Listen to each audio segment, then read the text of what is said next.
Let's go, baby. Hello, everybody. My name is Stephen Hawley, and I'm here in the studio with my main man. He runs shit like diarrhea. That's right. It is Shelton Walker, and we are in the High Top Sports Studio. Shelton, my friend, how are you today? Steven Chad, what's up, big dog? Appreciate the intro. That was special, to say the least. How are you doing today, Bo? Good? I'm good. Man, we've got so much to talk about. It is NCAA football or basketball time. It's also football time. There is more football going on in the NFL, and just a litany of more things that we have for the people here tonight. It's going to be a busy one. We've got a lot, like you said. We've got March Madness that's happening. It's been happening. The Gators play tonight against Iona.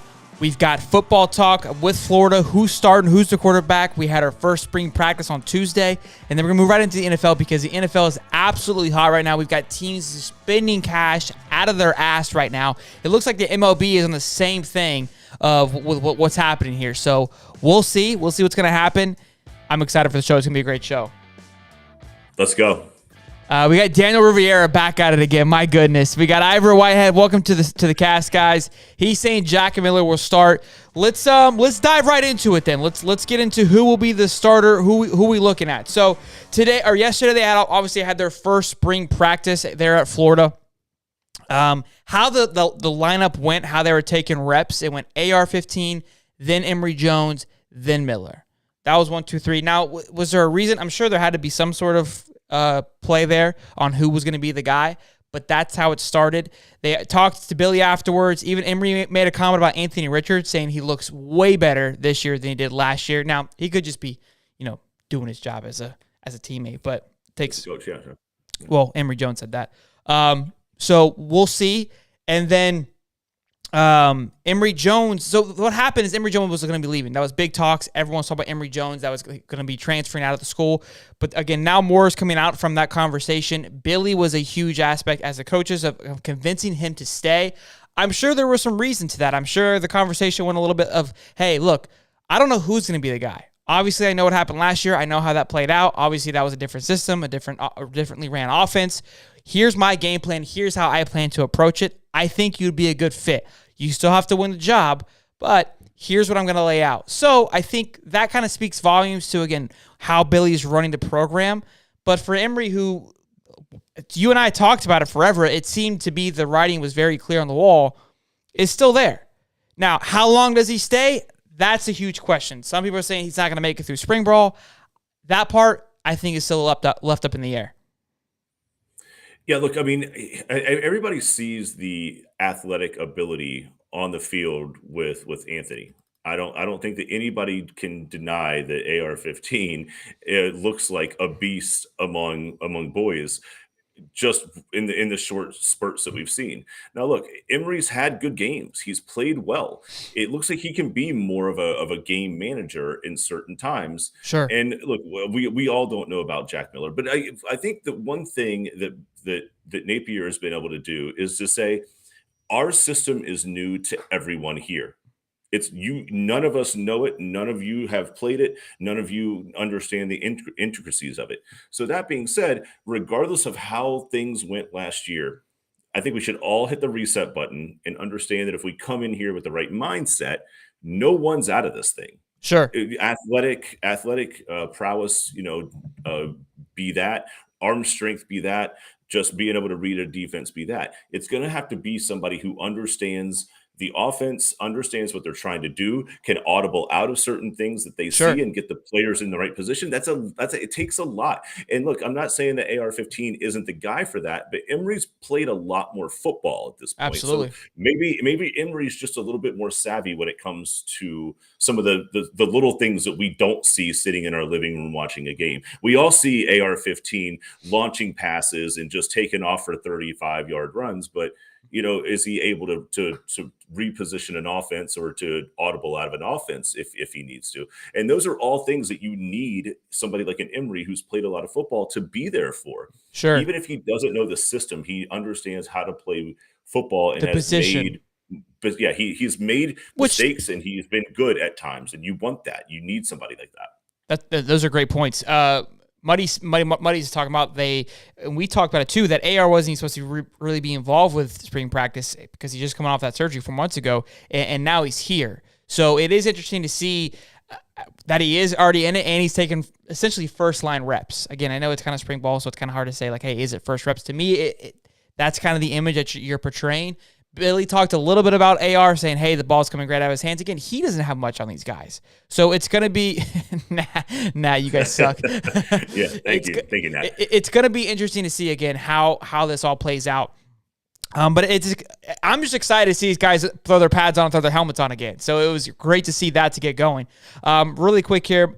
Mama says, hey, and then Adam Maurer says it's good, still good they convinced Emory to stay for backup purposes as nobody outside him and AR-15 on the roster has meaningful snaps in that quarterback room. And that's huge. And that leads us to our next topic, right, which is the future of Emory Jones. So it's kind of weird, right?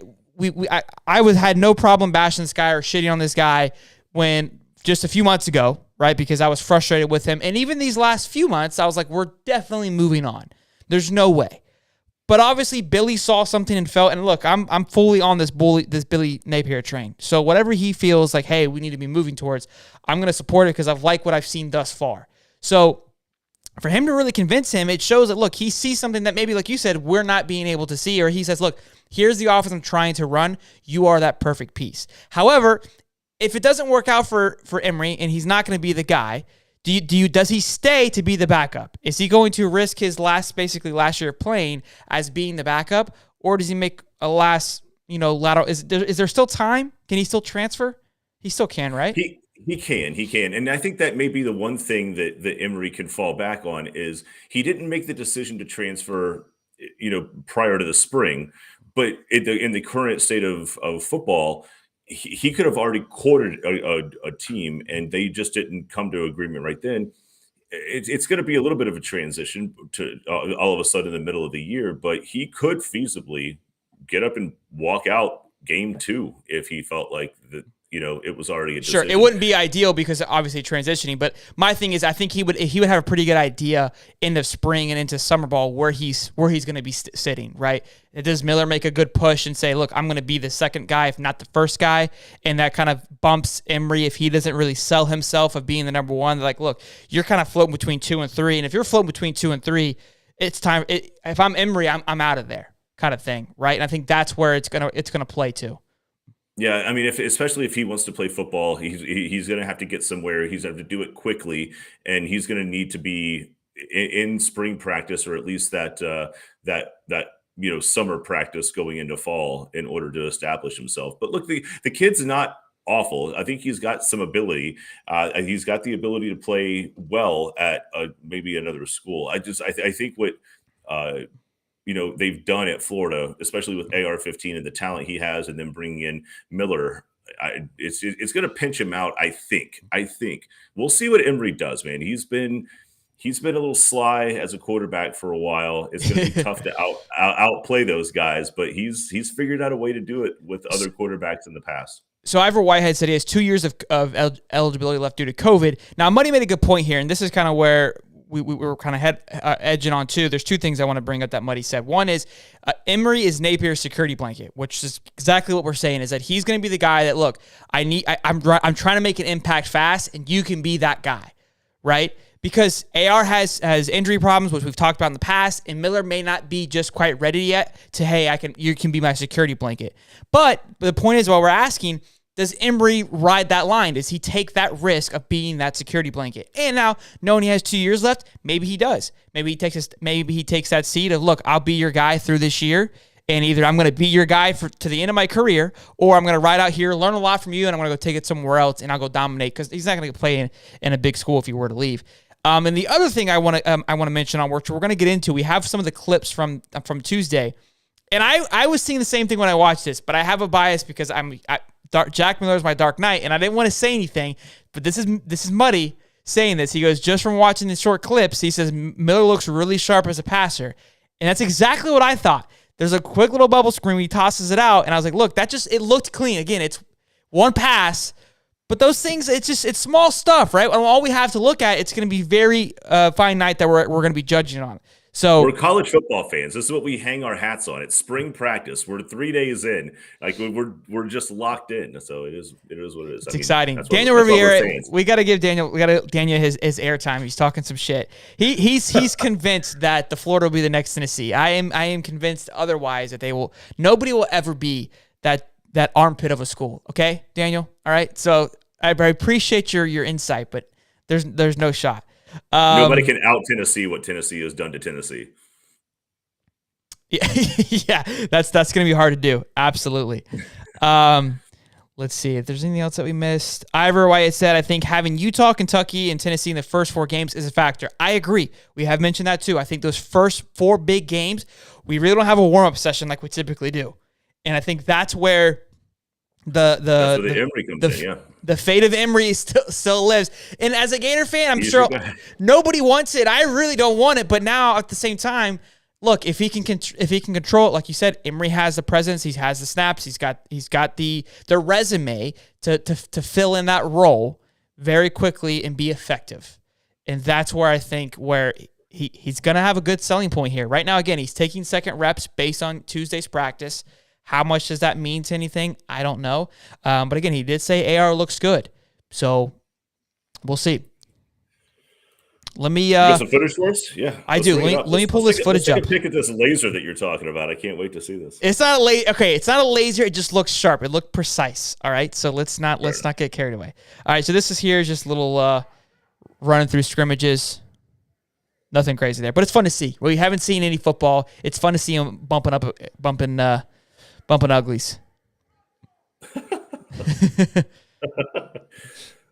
All right, not much going on here. Full-blown refs out there. I like that. You look at spring practice. You get used to looking at the zebras in your face. Look, some of the things they've been talking about, what Billy's doing, is just the tone that he said. And here's Emory. Look, a little pass, Emory. Great pass. I mean, relax, obviously, but look, solid pass there. Happy with that. Let's go to the next one here. I think this is also Emory. Oh no, this is AR. Here we go. Look, that's a bad pass. It's a bad. That's a bad pass.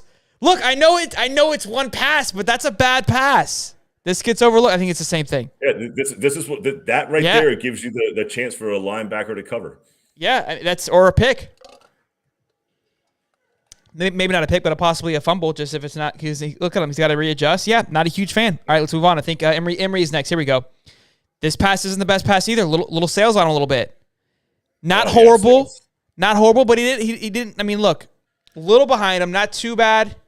Right, he had to turn his body a little bit, nothing crazy. And here comes All Miller. Look at this. Little lead. Oh, he let him a little bit, but it was a little soft. Look, I like it. Does it not look a little bit better? Let's go back. Let's see Emory. I like how quick Emory and AR both get it out really quick. Right. I think that is something to notate here. I love this, dude. It's so exciting that we're nitpicking. Look, he gets it off quick, but again, it's a horrible pass. It's hard to give him any. You can see him. He felt it. He knew it. Look, that's a pretty solid pass. Emory right now looks the best out of the 3. I'm gonna be honest. This looks a little slow, but at the same time, he doesn't really give his read away. He turned his hips and his pads immediately after the catch. Like he didn't have to reach for it. It was right in his eyes. Right? I don't know. Good pass. To give the running back the ability to immediately touch the ball and be upfield. Yeah, right? One of the other 2 passes, I didn't see that. That was my point. That was what I noticed too. And again, small stuff, but it was just a very clean and crisp pass. I think you can see the body language in the quarterbacks. It looked like AR completely knew that he had missed that pass. And Miller knew he threw a good look. Even the pocket presence there, it looks good. Look. The pocket presence? Look, come on, dude. Look at that. Look, little drop back. Look, obviously, I'm being a little biased here. Look at this. Whoop. Love it. It's just so exciting. We're just getting fired up. I'm glad they have this footage. Ooh, who's AR-15? Is that AR-15 again? Another bad pass. Is that AR? It is. Look at this. Oh, horrible. See? I'm horrible. Oh, see, and again, we keep talking about it. Could it be that athletic arrogance a bit getting to him? Right? Like, I mean, athletic arrogance. I just think it's too much athleticism and not enough discipline. Dang, we should have been there. Quarterbacks are 100% discipline. We should have been there. Should have been there getting autos. That's a grown man, bro. Ain't no football player. Ain't no college athlete. Well, he's there for autographs, I thought. Oh man. All right. Good stuff. Good stuff. Yeah. He's just there to try to get an autograph from one of the players. There's no chance in hell that guy plays there. Did I miss anything? All right, let's see. Woo! We got a few comments here. Let's see. I'll go to repeat. Thank you, Danielle. Florida, Adam Mauer, Florida's in next Tennessee. Laughed my ass off, just won the East 2 seasons ago and had 3 straight bowls, and they also beat Florida one time since launch of Facebook. That's awesome. D Green 225. Daniel Riviera will become Danielle by years and go Gators. Daniel's getting the shit back. Oh boy. Ivor Whitehead Bama was this year. That comment went real far. Whitehead said AR said he hadn't been working on throwing during the rehabilitation. He was working hard on rehabilitation and getting back to the field. Okay, and look, let me get rid of this. Total sense. That makes total sense. Yeah, and obviously it was, you could tell it too. Yeah, for sure. I mean, just a level of having the ball in the right spot, but it is what it is. Look, even Muddy's saying spring practice is for. That's what spring practice is here for. Even Muddy's saying right here, every pass that Miller threw, not one wide receiver had to go back or stop the route, which that stuff is huge. Those little hitches and steps back, they add up. Daniel Riviera, he's just talking shit. I can't. Come on, Daniel. Shake money, go Gators. Scare money, don't make money. You know what? It's been too long, and that's on me. Scared money don't make money. You know.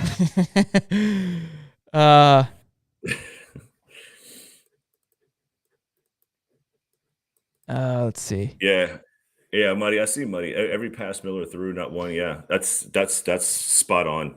Absolutely. Daniel Riviera. So Uga shits on Florida again, even in basketball. Ready to hear Gator fans say you can have White. You can have White. Okay, you can have White. Look, I agree. I think Georgia won here because that's our next topic of discussion is who does Florida go and get, and we've been talking about it a little bit. We're going to talk about it a little bit more today, just after we get past this football stuff. So kind of to wrap up the Florida Gator football talk, it's exciting to see it. I'm hearing a lot of great things coming out of the camp, as well as just the coaching staff in general. There is so much praise, even with the new recruiting class, which I'm gonna have a separate video on that. The 2023 recruiting class got a lot of quarterbacks in the lookout, but everybody that goes through Florida says they absolutely love it there, and it's mainly due to the coaching staff. They absolutely love the coaching staff. They love what's happening there, and it's really cool to see. And again, all of that publicity and the whole campaign for Dream 23, the Dream Team of 2023, has been tremendous. And I'm even more excited for next year, but I'm excited for this year. But Billy has at least secured himself, in my opinion, at least for the next 3 years. Obviously, you would hope that anyways, but I think he secured it more than you would expect this early on, just from the campaigning he's done with recruiting. Now, obviously, if he goes has a donut this year, we have a different conversation. But I think he's done a good job of laying down his base so far.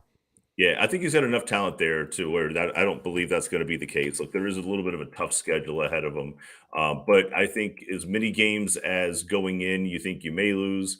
He comes up with a couple games that were 50-50 and gets him back. So so far so good. Again, we're still wearing funny tops on our helmets, so it's not real football just yet. But look, that's what spring practice is for. It's for us to sit back here, watch some clips, get really excited about it, and then maybe go watch a spring game before you take the summer off and have to get stuck hanging out with your crappy family because there's nothing else to do.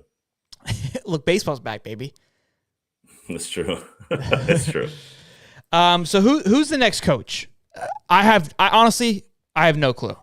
I think we can speculate all that we want, and this was a lot. This was my fear. Okay, hold on. Who's the next Florida coach? So people know what we're talking about. This was my fear. Is what's next? What I'm looking at, a lot of talk. Matthew McCone, I guess, from Murray State. He's a top candidate right now. Scott Drew from Baylor. He's a top candidate. Do we pull him away from Baylor, who's just coming off a championship and a number 1 seed this year? I don't think so. Jerome Tong, who's Baylor's assistant head coach. that I could see more reason. What I'm looking at here, Kelvin Sampson, head coach of Houston, and then Brad Underwood from Illinois. Again, all have had great success at their respective programs. How do we get those guys to leave? I don't know. Rick Pitino's on a small list. He's been talked about a lot lately. There's a lot of names. I don't think much is going to happen with all that's happening, obviously, with what's going on with, obviously, March Madness. Coaches are still coaching. Rick Pitino's still coaching. And it's look, Florida is still in the NIT, so there's no need for us to have any more distractions. These kids are going into this tournament tonight at 9 o'clock in here in 5 minutes without a head coach, which is kind of a bummer. I mean, I think it's still a pretty good ball club to not be able to have a head coach tonight, which sucks. But I think right now it's going to be rusted. It's going to be on the hush-hush. But how Florida did with Billy, they moved pretty quickly. I think they're going to move very, very quickly. But it's going to be interesting to see who they go and get. It's just, I don't know.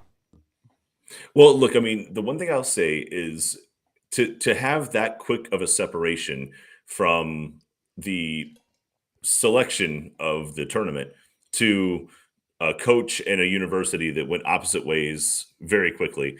You typically don't have that scenario if both of them have not been in communication with one another about their future intentions. And it looked like Mike White had intentions of leaving just as much as Florida had intentions of leaving him. You don't just walk away without some irons in the fire, or at least some conversations that you feel good about. So I wouldn't put too much into the current situation of there's no coach, we're going to the NIT. I think the big picture for the University of Florida is that they already have scouted and started to get some positive feedback from guys that they like. And you just, again, don't see that rapid separation without that backup plan, or at least a long-term plan that you like.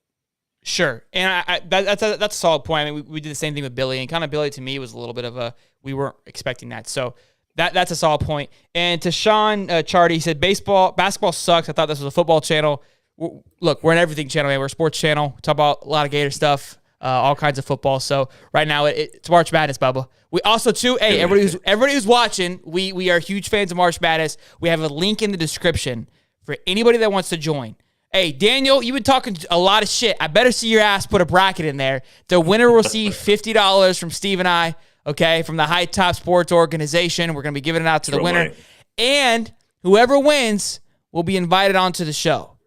So, Daniel, if this is your chance to shine, baby, go out there, get your W, and we'll bring you on here. You talk all the shit that you want. And Sean, basketball may suck, but you can come on here and you can talk all the shit that you want live about football or whatever it is that you want to be, baby. So link is in the description. Join that son of a gun. It's free. All right. You got to have that bad boy submitted tonight, though. Bad boy starts tomorrow. So get it going. Let your friends know. Anybody can join. The more the merrier. We love it. We want to talk shit. We want to keep up with it. We're going to keep tabs on it. So everybody join in. Just go in at us. We're here for that. We're here for you people. Sean Chardy said Dan Mullen is the new basketball coach. I love it. Muddy, could Florida go all in after Jay Wright, Bennett from Virginia, or Baylor's coach? I don't know. It's a weird time. It's exciting to kind of start talking about it, but there's just a lot there's just too much right now that I don't think anybody's going to be talking about anything. So I think we're going to have to wait at least probably a week or two after the tourney. Maybe if these teams drop out, then maybe this conversation will speed up a little bit faster. But for now, we're going to have to just wait and see. Yeah, Muddy's got a point here. You guys could go after Gonzaga's coach if they go another year without winning at all. What did he say? If Muddy said that you guys can go after Gonzaga's coach if he goes another year without winning at all after being in the tournament for like 20 straight years. Brutal, dude. They got to get it done sometimes. They're going to run that guy out of Washington. Daniel said talking shit to another natty. Daniel, I better see your freaking name in that March Madness bracket. All right, you better drop it in there. All right, let's move on. We got our Gator Talk stuff moving and rolling. Let's go into first thing first. This is mind blowing to me. We're gonna get a little NFL talk here because the NFL was hot and spicy this past week. Von Miller signed to the Buffalo Bills for $120 million. Ooh, my man got the bag at 32 years old. Bro. After After 10 years at the Broncos, it didn't look like the guy would ever play anywhere else. Bro. Moves over to the Rams, a 1 year, one hit wonder, Super Bowl Gets ring. the ring. Everybody thinks this guy's done. Vaughn says no. Vaughn says no, baby. Not today, Tater. Bro, I'm shocked. I thought he was on the outs. I thought he was going to go maybe 2 more years. He'd play in Denver to just retire with him and be on his way. We're going to get into Duval Muddy, don't you worry. And be on his way. I am absolutely shocked at this. I thought the Jags spent dumb money. No. Buffalo said, hold my beer. My goodness, yeah, 32 years old, 6 years. They're planning on this guy playing until he's 38 years old. One of the more violent positions on the football field. Going to play until he's 38 years old at the level that he's been playing at. God, that's crazy to me, dude. Look, I love Vaughn. Vaughn's a good dude, so I'm happy for Von Miller. I thought that Buffalo was on the up and up and making good moves and making progress. To me, it's not a bad move, obviously, right? I mean, it's not a horrible move, but for their long-term growth, I'm not a huge fan of this. I think in the short term, sure. Here's the thing. Real quick, I'm going to tie this to the Braves really quick because this is where the Braves were. Freddie wanted a 6-year contract. I believe he's the same age as Von Miller. He wanted a little bit more money, but money's a little bit... Honestly, it's probably about the same contract in regards to like spending because money is different than baseball, right? It's not like you're getting the same vice versa. But in the realms of the player capacity, I would say that this was going to be the deal that Freddie wanted for himself, right? Maybe a little bit more in terms of what the value is in baseball. And the Braves said no. They didn't even hesitate. They offered it. He said no to what they said, and they go, no problemo. And I told you on Monday, I liked it. I loved it because as I'm a Braves fan. I'm not a Freddie fan. I'm a Braves fan. Okay? And you got the pendant. I like to see us win. And that move to me was for us to keep on winning and be dominant for a very long time. So I've seen a lot of teams this past weekend make the opposite of what the Braves did. And I'm like, look, everyone's like upset and sad about it. But at the same time, if you look at everywhere else, you're like, that was a dumb move. That wasn't the best move. Because you're not thinking emotionally. This is the same move that the Braves basically avoided, which it's fun to look at. Yeah, and this one's kind of to that point, right? I mean, you have the fan that is nostalgic, and you have the fan that is all about winning. And the Von Miller thing, the Freddie Freeman thing, that's nostalgia. Sure. Right? You want to keep that guy because he's been there with you. You've Absolutely. won games with him. But is he really the future? Is he the not guy anymore. Who's going to be there? Yeah, of course not. And you have to be honest about that, especially with the way that Atlanta came through last year and won the World Series. They didn't win it with the Freddie Freeman. Freemans. No, it was 3 guys that got off of free agent, 4 guys that got off of the trade deadline. No, I mean they weren't the pieces, but they were the big moves. But look, if you're Buffalo, I mean, you've got a young team for the most part. I want to say that they picked up OJ Howard. Yep. End. Shake Money just said that. Okay. Yeah. There you go. But so I don't think it was a total bust for Buffalo. And I'm sure. No, but it's just a lot of money, man. It's just that where you could have been spending it somewhere else. Again, you just gave a lot of money to Josh Allen. You got a lot of money tied up now to where, again, it's the future that we're talking about with a young quarterback. Right? That's kind of where the Braves are. They have a young team. So you try to build around that youth and keep the flow going. You want to add an old wisdom. I totally agree with that. But maybe you go get somebody you can get a little bit older with a little bit cheaper because you just need it for 2 years anyways. Von's going to be good for maybe 3 more years. Maybe I'm being harsh, but I'm just going off of history of what we've seen. Right. I mean, it's almost like a Keyshawn Johnson type of exit where, like, Keyshawn, I know that you're on a 6-year contract. You're 40, buddy. Come on. Like, you don't have to finish out the last 4 years. Come on, buddy. Like, we did this as a solid between you and I. Remember, we were like, hey, 1-2 more years, we're done here. Okay, now. Yeah. But I think that's a better plan. I think Von's a better football player. For sure. Daniel Riviera says, love y'all, man. Shit, we should meet up in Jacksonville for Florida Georgia game. That is Holly's basically birthday party. So absolutely, we'll get something going. We'll also be coming out too. Steve and I we're going to do a little something. Steve doesn't know about this yet, but we're going to probably work on being at the UFC event April 9th. We're not going to go to it, but we're going to be out and around doing a little stuff. So if you guys are around here in Jax, come out and see us, man. I got some stuff planned. Muddy Waters, Rams and Cardinals got killed in free agency. They sure did. And can't believe Atlanta might be getting Watson. I'm not excited about that. I heard that as well. Deshaun Watson might be coming to Atlanta. And look, we said his 3 options were prison, somewhere else, and somewhere else. And prison was my number 1 option. But look, I know he was not guilty, but I'm not a huge fan. Cowboys lost a ton. We're going to get into that as well. Yep. And Shake Money even says the only reason that doesn't make sense to him is Buffalo runs a 4-3 and Von Miller's a 3-4 outside linebacker. So there's just a lot of things that aren't making sense to all of us, guys. Let's see. What else we got? All right, moving on. We've got Mitch Trubisky to the Steelers. I like it. I like it. I'm a Mitch guy. I think the guy has what it takes. Obviously, I'm being a little over dramatic here. I think the run of Steelers being that team that's always good is gonna have its downfall this year. They've got Mitch Trubisky, Mason Rudolph. I want to say they have one more. I spoke to a Steelers fan this weekend at TPC, and he was pumped. He was really excited for their future. So for somebody who is a Steelers fan, and those guys are harsh. They're harsher than Florida fans. To him to be excited shows that, look, somebody sees some love into Mitch Trubisky. I don't think he's a slouch. I think in Chicago, I don't think he was ready for what Chicago needed, right? He wasn't. Chicago needed a guy to get the ball rolling. They needed like a Trevor Lawrence, a Sam Darnold, or not a Sam Darnold, like a Joey Burrow, right? An Andrew Luck type of guy, a guy that could come in and be good right away. He wasn't that guy. They went way too early on him. But I'm excited to see how he does in Pittsburgh. Yeah, and I'll say this. It wasn't Mitch Trubisky's fault that Mitch Trubisky got drafted as high as he did. Sure. He was not that level of draft pick. He was not that high level guy. It was a ugly quarterback class. Chicago was in need, and they made a reach for him. And it put a lot of pressure on Trubisky. Now, do I think that the body of work that I saw when he was at Chicago was all that good? No.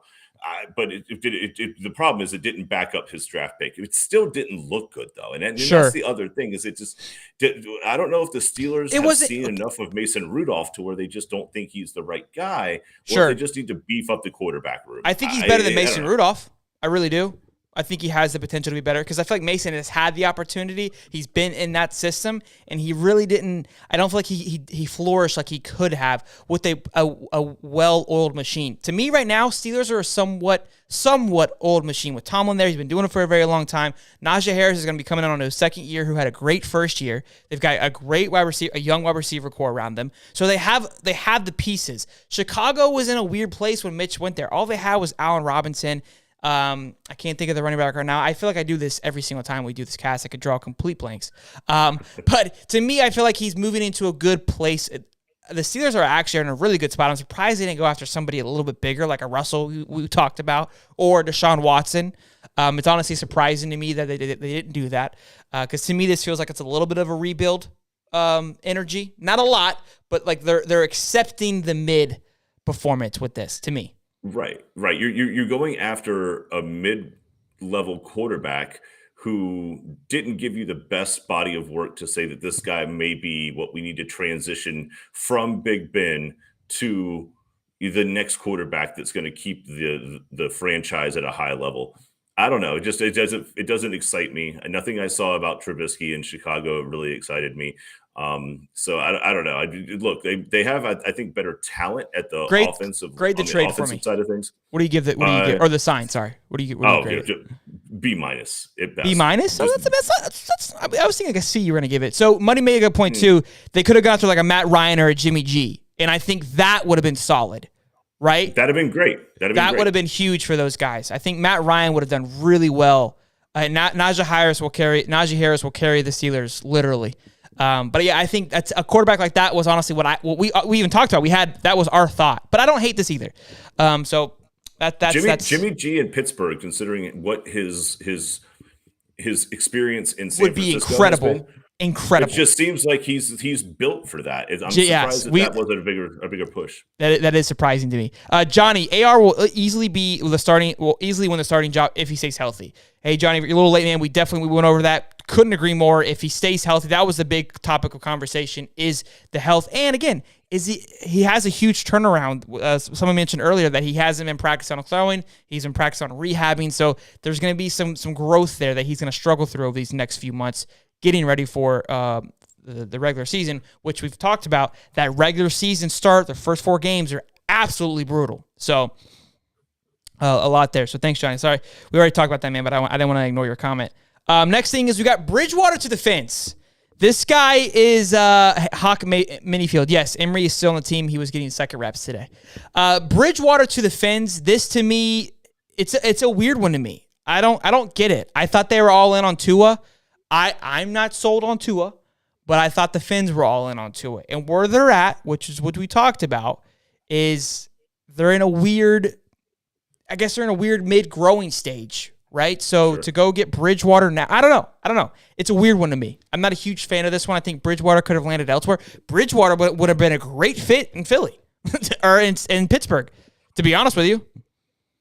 Yeah, I'll give you that. And what's weird is that it feels like now Miami has 2 quarterbacks with somewhat of the same skill set. Sure. So now we've got level of play. Which one of the same quarterback is playing better? But you don't have that dynamic of, maybe some athleticism with one guy that you may be able to put some wrinkles in, and more of a quarterback passer with a stronger arm who could read a defense a little bit better. It doesn't feel like there's a dynamic between the two. It feels like you have 2 of the same guys sitting there. And if that philosophy from an offensive standpoint isn't working, neither quarterback can get you out of it. And it just doesn't seem like a very structured move to me. Tua to me gives me he gives me great value Russell Wilson vibes, right? I think the hype was way bigger than Russell Wilson, obviously. And I think we were hoping that we would get the same type of production because he's kind of has that same stature, right? A mobile quarterback, can throw the football. But to me, he just doesn't have it to me. I don't think he's going to be the guy. I don't think he's ever going to be what it is. But to me, and again, I think the fans are saying that loudly by going after Bridgewater. I think Bridgewater is actually a pretty solid quarterback. I think he does his job fairly well, to be honest with you. I think he did well in Denver before he had injuries. He's had an injury type of career where he's always been kind of battling with that. It happened to him in with the Chargers. Got like his lung punctured and stuff. So he's been had a string of bad luck. But it's ever since Florida knocked him out in the Sugar Bowl when he played for Louisville, the guy's never been the same. Yeah. He's a great quarterback, but I just feel like he's got. I think he's gonna be a good fit. I think he's gonna make the Dolphins were kind of a threat this year, and they went and got Chase Edmonds from Arizona. Again, we talked about those guys being stripped clean. So it's gonna be interesting to see. Let's hop in the comments. Go ahead. No, I'm with you on that. It just it's just you're sitting back looking at, I've got a veteran quarterback with the skill set and then a younger quarterback with the same skill set. Maybe they're hoping for a better transition by bringing Bridgewater in. It'll be interesting. To your point. Absolutely. So let's go back. The guys are still talking about Gator stuff. We'll hop back into this really quick, guys. Hawk Minifield. Why wouldn't AR-15 be the starter? So right now he's getting first reps. As of Tuesday, he was. The reason why is he's coming off of surgery 4 months ago. We watched the video footage earlier. Didn't look great at the beginning of the cast. We watched it. Didn't look too solid. And look, we talked about this well. Brian Carter saying, "Damn, really, Emory getting second team reps." As of now, that's what it looks to be. Daniel Gator should get JT Daniels because he has Napier offensive style. We did talk about that when JT was on the prowl. Let me see what else we got. Muddy, I apologize. I wasn't going after the end game. I wasn't going after the end game. I was going after the one shot, one kill that I can't understand how he survived. But I think that one might have been what put the man under for the rest of his career. So, Hawk Minifield, AR is the best quarterback on our roster. I don't understand why it's such a hassle for him to start. Look, he's the best considering what, right? And we talked about this in the cast, and I know some of you guys have already heard this, but again, it's a fun topic. We enjoy talking about it. And yeah, he showed flashes. You would think, because how bad Emory Jones was last year, that, hey, it should be an automatic bid. But Billy has to come in with the game plan of, hey, who's going to be the best guy to start for me for these first 4 games? AR still has a lot of growing to do. And we also have a video where we talked about AR is in the top 5 favorites to win the Heisman. So, yes, everything is pointing to him being that guy. But he has a history of injuries that are starting to not leaking out, but from high school, he's coming off surgery, right? And you've talked about it too, his athleticism, right? Could it be overpowering to that quarterback skill? The thing is Emory could be the guy for this year, maybe the first few games to get them through it. Right? They're going to build a strong offense around him. They need a guy that has presence that's been there before. That's where that question of who's the starter is going to be is coming into play. Yep, absolutely. And for these guys who are just jumping on, we appreciate you guys chiming in. But yes, we all agree that AR, everything that we've seen from him looks strong. He's made some amazing plays with his arm and his legs. But we just watched a video earlier of him starting to get back into the rhythm of throwing. And look, I mean, he's missing some guys. He's dropping the ball in front of receivers. He's throwing the ball behind running backs coming out in the flat. Like, not saying that he won't be the guy down the road, but this may be why Emory's getting some snaps at the second spot, is just to get him off the ground for those first 4 games. Absolutely. And look, Billy went after Emory for a reason. I don't think he did some work to get him to stay, and there was reason behind that. Let's get into some NFL talk. Back to NFL. The Jags dumped Miles Jack. He wasn't down. I don't know if you guys haven't heard. He was not down. I think I've brought it up a few times. I don't know if anybody else in Jacksonville has mentioned it to you, but Miles was not down, Jack. He was not. $260 million spent in free agency thus far. My goodness. And look, I don't want to be that guy. I don't want to be negative. I don't want to be a Debbie Downer. It's exciting to see the Jags make some moves. And to be fair, look, as being a Braves fan, we don't ever really go out and get big names either. We don't spend a lot of cash on the fun name, right? Like on the Garrett Coles or the Justin Verlanders or the Bryce Harpers or the Angel McCutcheons, right? Coming from a Braves fan. We never done that. It paid off last year. And I feel like the Jags are trying to do that. Are trying to do that now. Kind of, sort of. I don't know. But Christian Kirk, $72 million, Christian Kirk. That's not a splash. What is that? That's not exciting at all. What is that? Christian Kirk, he had a couple of games in backup. Daniel said, "I'm going to spend that much money on gas this year." Yes, you are, sir. Yes, no doubt. Enjoy driving that Suburban or a Panzer tank or whatever you're taking to work. But look, Christian Kirk had a couple of games as a backup role. He had the chance to come in and really show himself. And in 7 games, I want to say he caught like less than 500 yards and a couple of touchdowns, pair of touchdowns. So I don't know, $72 million. Don't get me wrong. I'm excited to have a wide receiver on the field that looks competent, but he's not the superstar that I was hoping that we would get. No, it's unfortunate. Now, I don't know. Look, when it's what's out there, right? What's available, you got to go get it. Jags are going to trade Laviska and cut Brandon Linder this week. They're also shopping their number 1 draft pick, which we have talked about 1,000 times. Now, what they get out of that, I don't know. I think there's some great wide receivers in the draft that are better than Christian Kirk. To be honest with you, say that. I mean, obviously, Christian Kirk has shown his love, but we could have spent that $72 million elsewhere, in my opinion. Evan Ingram. What? 1 year, $9 million? What? Look, it's a veteran tight end. It's a big target for Trevor to throw at. I kind of get it. I don't know what's happening. To me, it feels like I like it because I like the energy. I like where. Does Daniel know what I drive? Black F-150 with a big ass G on the black back window. What's up, bro? I got a game for it sticker. Like, what's up, Daniel? So I lost my train of thought there. It freaked me out a little bit. He's actually in the studio. The calls are coming from upstairs. Calls coming from inside the house. So yeah, I like the energy. I like the fact that they're spending money and at least they're trying. They're showing like, hey, we're here to win. We're here to spend money and do what we need to do. But besides the defensive side, I think we did well spending defensively. We got some big names coming in defensively. I think defensive wise, it's always, kind of 50-50. And we were talking about this. It's kind of a joke, but not really. But I judge an offensive player's value based on fantasy football.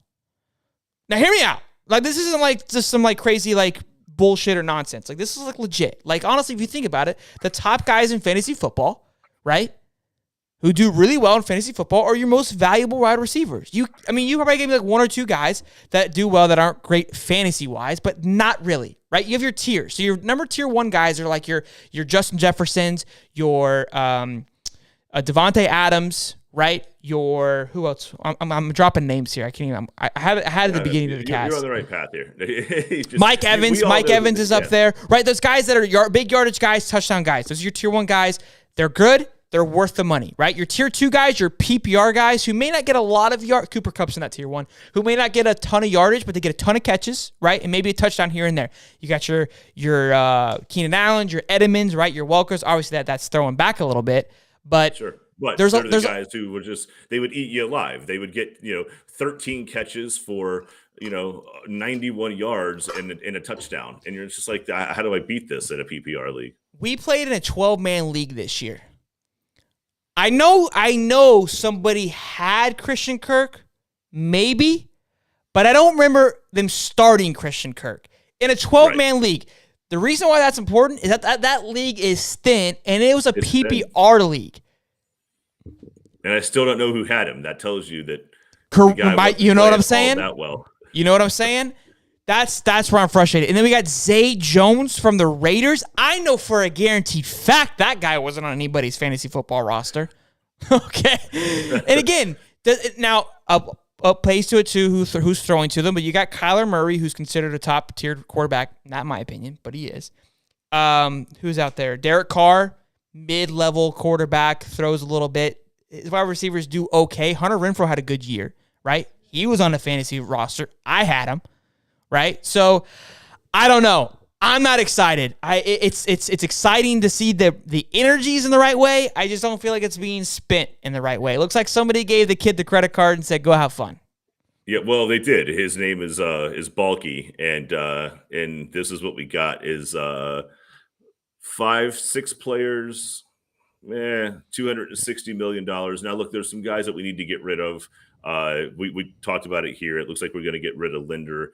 I was actually under the impression that Marvin Jones Jr. was somewhat 1 foot out the way out of Jacksonville. But look, just at this point, nothing about the names on this free agent roster that we have here excite me. It doesn't excite me. I don't need a big name guy to come in here. I don't want Antonio Brown. No, I don't want to spend a lot of money, but give me some value. Give me something. Give me all right. I'm like, oh, no. No. Here we go again with this charade. Yeah, it's just another free agent haul that we're going to be super underwhelmed by. Short of Calais Campbell, I don't know if we've had a free agent signing that I was like, my goodness, Trevor's gonna leave, guys. Trevor's gone. Trevor's gonna pull a Jalen Ramsey. We talked about this, and it just seems to me that we're not giving him love. We're not doing our job. we got 2 more years to make the man love us. We have 2 more years. See what we can do. Let's go back really quick to the comments. You guys are having your own podcast in the comments. I absolutely love it. I'm watching this go down. I can't even keep up. It's hilarious. So you guys are talking about Mike White. Are we happy about it? There's a lot of back and forth. Some of you are saying it's great for Uga, and I think it is huge for Uga. I think Mike White definitely said, hey, I see the writing on the wall. I'm out of here. Trash coach going to the worst team in the basketball. I can't complain. Let's see. Mike White's a good guy, not an SEC coach. What else? Look, we had a whole conversation about whether or not, and this was just a couple weeks ago, after you guys had beat Auburn. I want to say another team. Oh, Vandy, you pulled out a crazy win against Vandy, and we're talking about how it was almost a lock. It was a lock that he was in. that he saved his job. And it seemed like a no-brainer that that the guy was going to be there after a couple of big wins. And we talked about, too, he lost to A&M. It was a tough loss, but then A&M ran all the way to the SEC championships. I was like, well, how bad of a loss was it? So I'm like, look, no way the guy goes. Look, I know we're all hating on him. We're glad he's gone, but he's taken 2 good recruits with him, right? I think that I was more excited about the Dan Mullen firing than I am than Mike White leaving. I will say that. Yeah, I can see that. Only because you got tired of Dan Mullen. Dan Mullen was just he was so abrasive with his attitude and his interviews. It was just like, this guy is just completely disconnected. Mike White didn't feel that way, and he just had a good, solid, strong run towards the end. I know the SEC championship didn't look quite as well as you wanted it to, and obviously coming up short of the tournament wasn't the outcome that we felt like it was going to be. But man, it just it feels like both teams are happy in this scenario. Florida's okay with it. Georgia's happy about it. Georgia's ecstatic. Georgia feels like they won the lottery. Hawk says White has been there for 7 years, and best thing he did was make the Elite Eight. Not going to cut it at a UF. And we talked about that too. I think sometimes, again, being a UF fan, we are savages. We definitely hold our sports to a very high level. But we also talked about too, your success as a basketball head coach, it's measured much differently. Making the dance makes you a successful basketball coach. And you don't always have to go very far. It's just making the dance. And I think that's kind of what killed Mike White this year, was not making the dance, and a poor falling out to Oral Roberts last year. Those 2 things is what killed him. Other than that, the guy's resume was actually pretty solid. I mean, look, making the dance every year, I think it was like round of 32 twice, Elite Eight once. Those are all good things. I mean, once you make the dance, anything can happen, so it's hard for me to hold anybody. Gonzaga's been there 20 years in a row and hasn't won one. So can't win one, yeah. I mean, at what point does that guy say, like, what are we going to do here? Well, look, they realize how hard it is to win that thing because of how just the system is ran. So I think making the dance is a big part of it. My fear is, what else is out there? What else do we go get?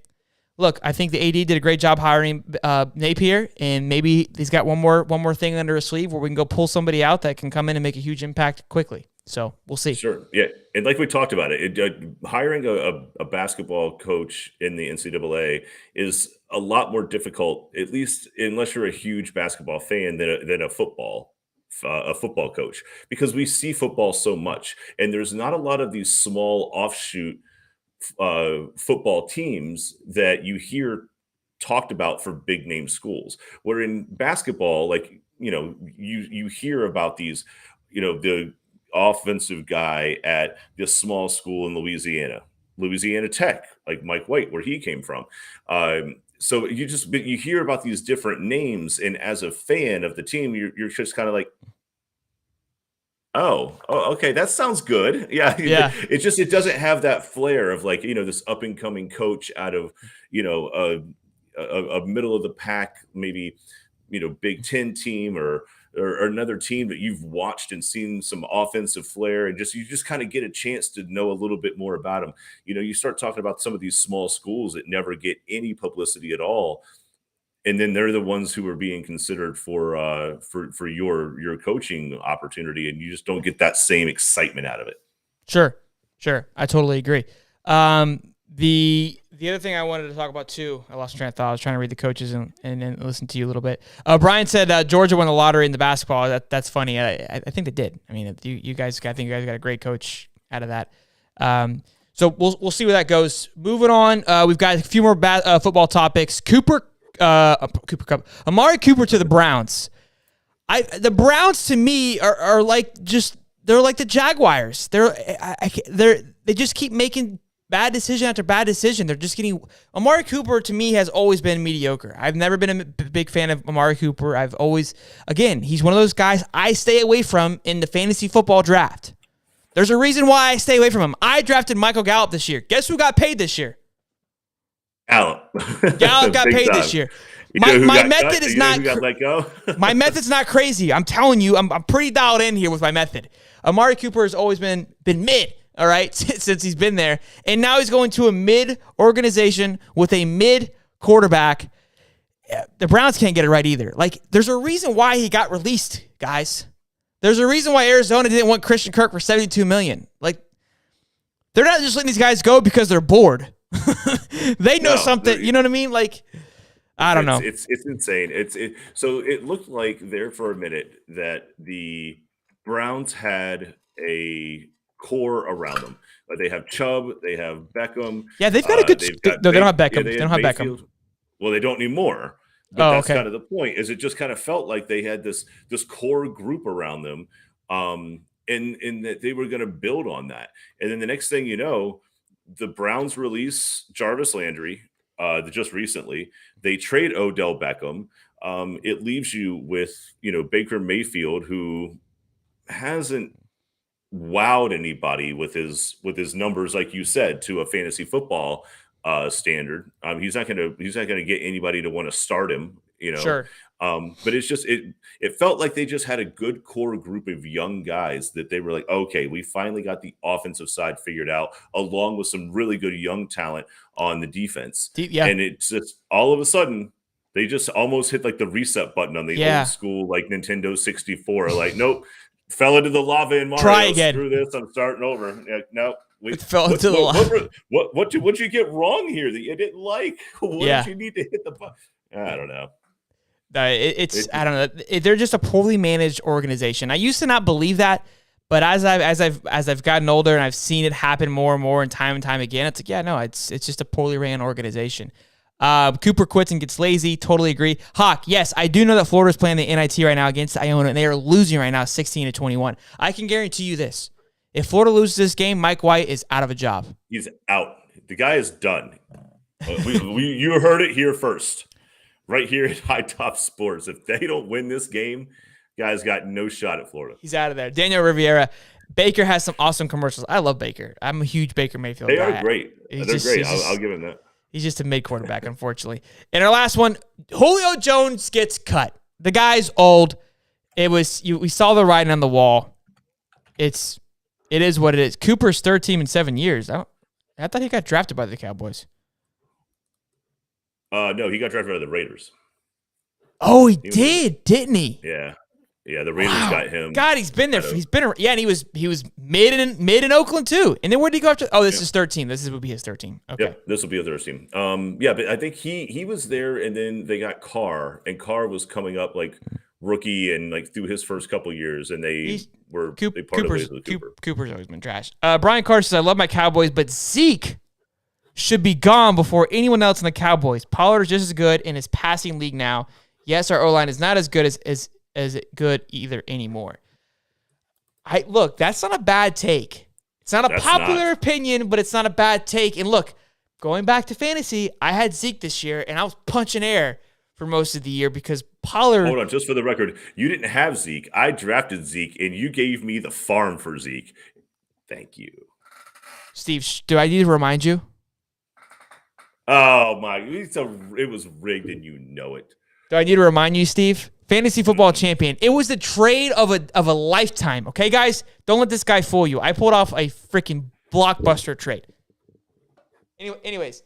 Yes, but Tony Pollard was balling out, and I don't disagree. Cooper's trash too. I love Zeke. I think Zeke is great. I don't think you get rid of Zeke just yet, but I don't hate the hot take there. I don't hate it at all, Brian. I don't hate it at all. A lot of money. Zeke wants a lot of money, and he comes with a lot of head trauma. So I could see just parting ways with that guy. Wave said, "What's up, boys? Sorry, just joining the stream. Just got off work. Hey, man. At least. What's up, brother? Oh, I clicked the wrong one. At least you're here. That's all that matters. Yes. We appreciate you. Hey, Waves. We're gonna say this again. We are running a March Madness league. The winner gets $50 from High Top Sports. It is free to join. The link is in the description. So if you're just joining, fill that bad boy out. You can wait till the cast is over. You can hop on now, fill it out. You have till tomorrow morning or end of the day, I would say. Fill her out. Let's see who wins. The winner gets to be on the show. That's it right there. It's going to be a good time. Everyone go fill that bad boy out. I want to see it. I want to hear shit talking. I want to be able to talk shit to you guys when you're losing to me. Okay? That's the other part. The good thing about having control of the mic is I can say whatever the fuck that I want. And you guys can't do anything about it. You can bitch in there, but I get the last say. That's true. But look, you guys have done a great job of having your own narrative. I promise you guys, as we go through the brackets and we start to see some people falling, some picks go down, it'll be a topic of conversation. We'll have the best open dialogue with this group. You guys have been amazing. Muddy said the $50 is going straight to my gas tank. It's going to go to it's what half a tank. Yeah, half. I would be blessed with a half. I put 80 in my truck. The ticker did this.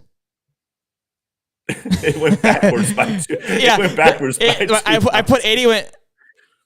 Oh. He said, "I'll do the bracket when he gets home." Bet. Daniel said, "Just give me the $50 now." Unbelievable, Daniel. Always talking shit. Daniel, I cannot wait. If you are losing, Daniel, you best believe, buddy, you're going to be hearing it. You are going to be hearing it. I'm going to let you hear it.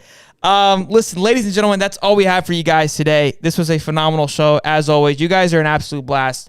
We love the comments, as always. We love the shit talking. Don't ever stop giving us shit or railing us in the butthole. Keep them coming. We look forward to the ass whipping every week. This is what we come here for you guys. Absolutely. Hey, Gators are playing Iona, so go do your bracket, then go cheer on the Gators because we're winning the NIT. All right, calling it right here, right now. Go Braves, go Gators. We'll be back next week on Wednesday. We go live every Wednesday. Sometimes we go in between there like we did this week when we're feeling frisky. But we go live every Wednesday at 8:35. Make sure you subscribe. We're on the road to 1,000. We're so close. I can smell it. Until next time, I'm Sheldon. And I'm Holly. Fight for FSU. Boogity boogity. NIT, nobody's interested tournament. You're absolutely right, Hawk. But go Gators. See you guys.